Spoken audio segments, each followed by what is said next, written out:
Cipher case chairman PTI की दरख्वास्त जमानत मुस्तरद, इस्लामाबाद हाई कोर्ट से रुजू कर लिया। Chief justice Islamabad high court Aamir Farooq ने महफूज फैसला सुना दिया। इस्लामाबाद हाई कोर्ट ने गुज़श्ता रोज चेयरमैन पीटीआई की ट्रायल रोकने की दरख्वास्त मुस्तरद कर दी थी।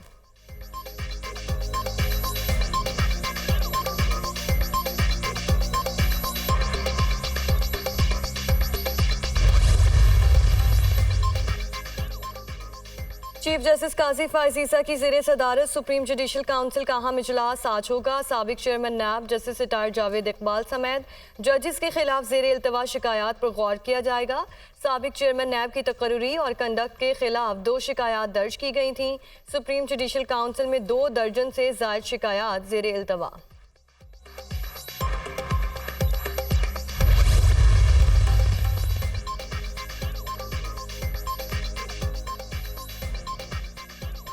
अमेरिका का पाकिस्तान में आइंदा आम इंतखाबात शफाफ और तमाम सियासी जमातों की शमूलियत के साथ होने पर जोर। इलेक्शन कवानीन के मुताबिक होने चाहिए। अमरीकी कायम मकाम नायब वज़ीर ख़ारजा विक्टोरिया नॉलैंड की निगरान वज़ीर ख़ारजा जलील अब्बास जिलानी से टेलीफोन पर गुफ्तगू। दोनों रहनुमाओं की अफगान पनाह गज़ीनों की अमरीका रवानगी को महफूज बनाने पर भी बातचीत। गजा में इमदाद जारी रखने और बहरान को फैलने से रोकने के उमूर पर इत्तफाक। शिकस्त को भूलकर जीत का आज़म, कौमी टीम आज प्रोटीज से टकराएगी। Pace battery full charge, bowlers की डिकॉक, मार्करम, क्लासन को रन्स बनाने से रोकने की प्लानिंग। टीम में 2 तब्दीलियां मुतवक्के। अली हसन बुखार के बायस मैच से बाहर, मोहम्मद वसीम जूनियर को शामिल किया जाएगा। उसामा मीर को ड्रॉप करके मोहम्मद नवाज को प्लेइंग 11 का हिस्सा बनाने का भी इम्कान।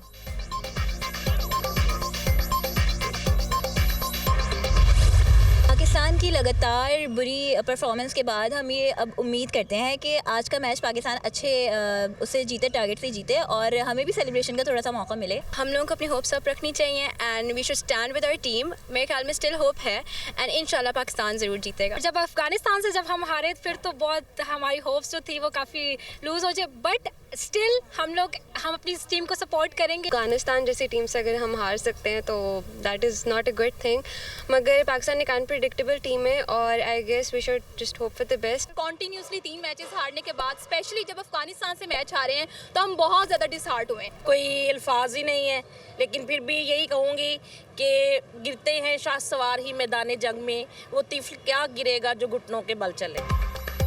शायकीन क्रिकेट, जनूबी अफ्रीका के खिलाफ पाकिस्तान की जीत के लिए पुरुमीद। बाबर 11 उम्दा कारकर्दगी दिखाकर जीत अपने नाम करेगी। Cricket fans पुरजोश।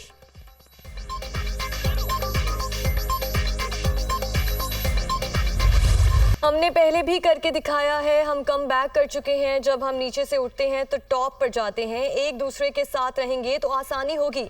हमें एक दूसरे के साथ कंधे से कंधा मिलाकर चलना है। कौमी टीम के कप्तान बाबर आजम की प्रैक्टिस सेशन के दौरान खिलाड़ियों से गुफ्तगू।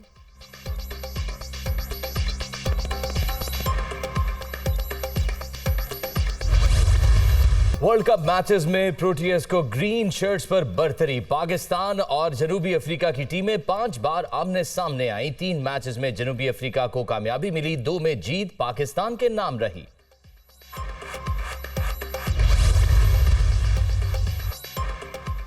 पीआईए का ऑपरेशन मजीद महदूद, आज भी 58 परवाजें मनसूख। कराची, लाहौर, सियालकोट से मुतादिद परवाजें रवाना ना हो सकी। इस्लामाबाद, पेशावर से भी अंदरून और बैरून मुल्क की परवाजें मनसूख। 11 दिन में कौमी एयरलाइन की 538 परवाजें मनसूख हुई।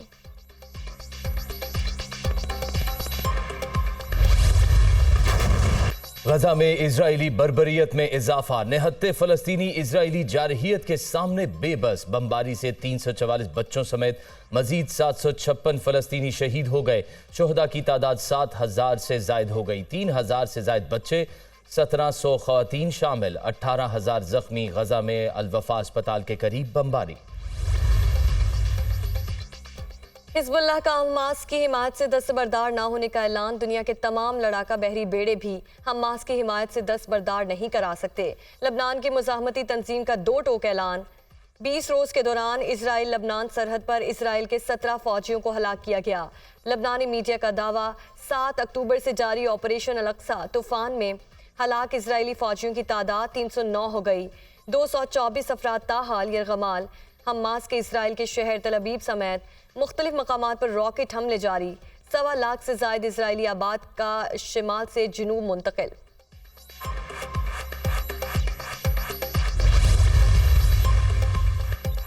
अमरीकी फौज का इराक में टारगेटेड हमला नाकाम हो गया। पेंटागन का एतराफ, एक हफ्ते में अमरीकी फोर्सेस पर इराक में 12, शाम में 4 हमले हुए। मजीद 900 फौजी मशरिक वस्ता पहुंच गए।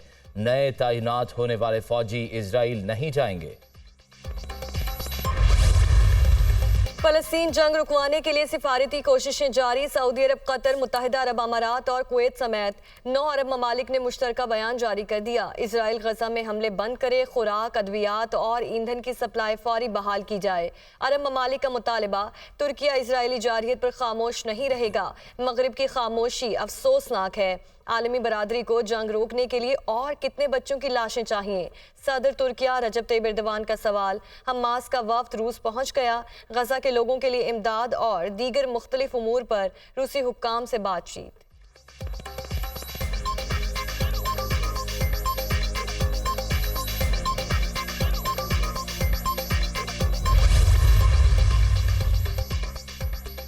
गजा के अस्पताल कब्रिस्तान बन चुके, हमारे बच्चों को बचा लें। अक़वाम मुत्तहिदा में तकरीर के दौरान फ़लस्तीनी मंदूब रो पड़े। उनका कहना था कि इजराइल ने फ़लस्तीन के 3000 बच्चों और 1700 ख़वातीन को अबदी नींद सुला दिया। सहूनी फोर्सेज अब भी गजा पर खौफनाक बमबारी जारी रखे हुए हैं। गजा की पट्टी में पूरे इलाके तबाह हो गए। खानदानों के खानदान मलिया मेट कर दिए गए। फ़लस्तीनी मंदूब रियाज मंसूर ने अपील की गजा पर बमबारी बंद की जाए और बच्चों और शहरियों की जानों को बचाया जाए।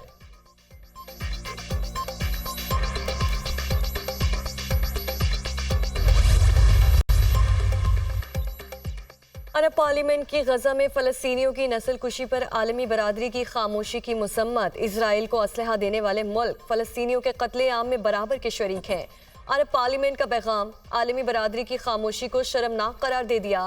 स्पीकर आदिल अब्दुर्रहमान अल असूमी ने अपने खिताब में कहा, तारीख में लिखा जा रहा है, आलमी बरादरी के सामने गजा में हर रोज़ इंसानियत के खिलाफ इसराइली जराइम जारी हैं, मगर हर तरफ खामोशी है।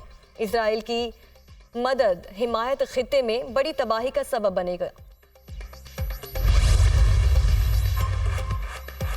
गजा पर 12,000 टन से जायद बमबारी हिरोशिमा पर गिराए गए एटम बम के बराबर है। इजराइल जारहियत की सारी हदें पार कर गया। अमरीकी अदाकारा सुज़ैन सैंडरेन के फ़लस्तीनी अवाम से इजहार यकजहती, फौरी बमबारी रोकने का मुतालबा।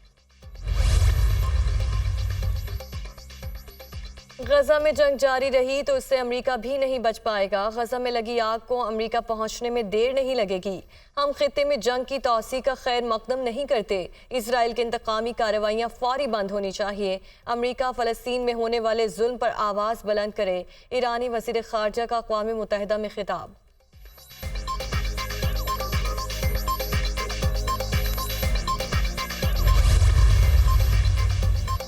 लड़ाई रुक जाए तो हमास तमाम यरगमालियों को फौरन रिहा कर देगा। यरगमालियों की रिहाई के लिए फौरी जंगबंदी जरूरी है।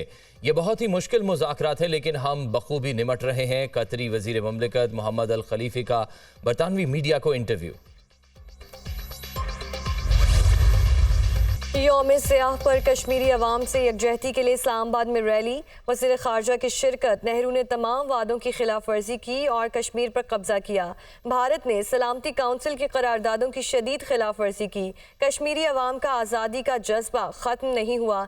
जैसे जैसे जुल्म बढ़ेगा वैसे ही आज़ादी का जज्बा फ़रोग़ पाएगा। मुर्तज़ा सोलंकी का रैली से खिताब।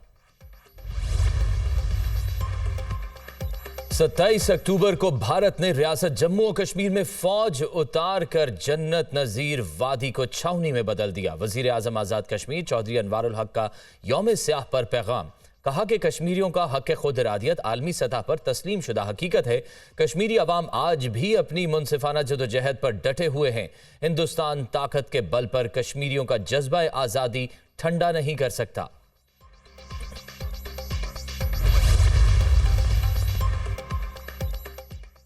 फ़लस्तीन और कश्मीर के मसाइल हल ना होने पर आग पूरी दुनिया में फैल रही है। भारतीय इंतखाबात में मोदी हुकूमत ने जंग का ड्रामा रचाना है। यासिन मलिक को तिहाड़ जेल में फांसी देने की प्लानिंग कर ली गई है। मावन खुसूसी मिशाल मलिक की हुर्रियत कॉन्फ्रेंस कायदीन के हमरा न्यूज़ कॉन्फ्रेंस।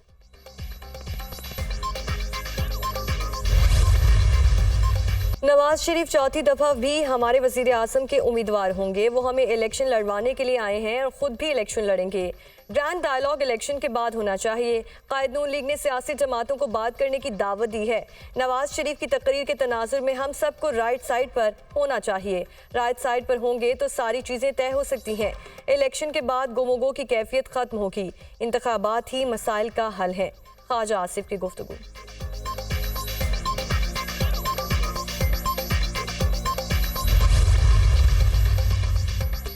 हर पाकिस्तानी की हिफाजत और सलामती इंतहाई अहमियत की हामिल है, जिस पर किसी भी कीमत पर समझौता नहीं होगा। फौज अवाम की बेहतरी के लिए रियासत के दीगर इदारों के साथ मिलकर मुख्तलिफ शोबों में कौमी और सूबाई सतह पर पूरी तरह मसरूफ़ अमल है। हम एक मजबूत कौम हैं जिसने अमन व इस्तेहकाम के हुसूल के लिए बहुत सी आजमाइशों को बर्दाश्त किया। पाकिस्तान की मुसल्लह अफवाज, सिक्योरिटी और इंटेलिजेंस के इदारे दुश्मन कुव्वतों की मुसलसल कोशिशों के बावजूद दहशतगर्दी की लानत का बहादुरी से मुकाबला कर रहे हैं। पाकिस्तानी अवाम के मुसलसल ताउन से इंशाअल्लाह कामयाबी हमारा मुकद्दर होगी। दानश्वरों और सिविल सोसाइटी की ज़्यादा जिम्मेदारी है कि वो अवाम, खुसूसी तौर पर नौजवान नस्ल को रियासती इदारों के खिलाफ जारी प्रोपेगेंडा के बारे में मालूमात पहुँचाकर उसका मुकाबला करें। Army chief general Syed Asim Munir की 25वीं नेशनल सिक्योरिटी वर्कशॉप के शुरका से गुफ्तगू। शुरका को बैनुल अक़वामी और इलाकाई सिक्योरिटी और कौमी सलामती की सूरत हाल पर ब्रीफिंग दी गई।